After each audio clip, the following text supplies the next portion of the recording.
A tree removal project is in motion near a mobile home park on Signal Mountain Road. Residents were without power yesterday as an unstable embankment threatened their homes. Our Travis Cummings joins us now here in the studio to explain what's being done. Travis? Well, Cindy, those residents were asked to leave after the mudslide was discovered earlier this week, but they have been allowed to return. Now, it's not clear yet if they will be permanent. The fire department and city land disturbance officials have been out there to take a look. Today, property owners took matters into their own hands, getting started with tree removal. It's strong rains. It gets nerve-wracking back there.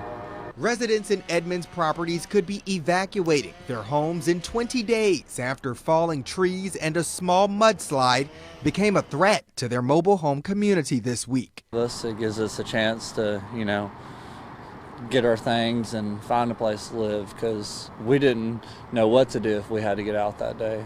After heavy rain caused a tree to fall and power outages, park management took things into their own hands. They hired Alpine Root Tree Company.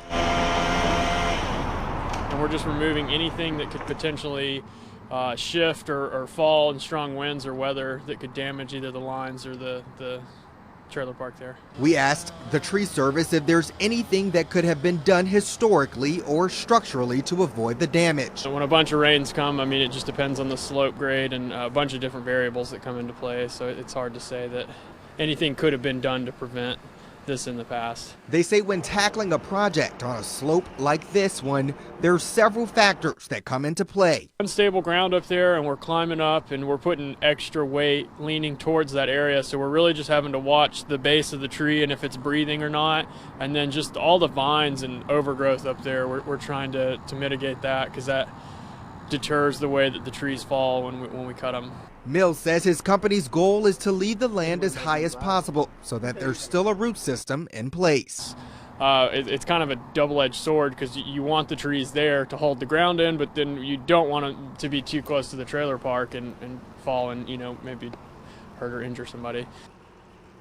Now, we're told this project will wrap up tomorrow with one last tree to cut down. The mobile home park manager told me earlier he plans to have the land development office come back out to inspect once the project is complete. Now, ironically, this property is across the street from where a mudslide happened almost exactly a year ago, crushing a Subway restaurant. For now, reporting in the studio, Travis Cummings, Channel 3 Eyewitness News.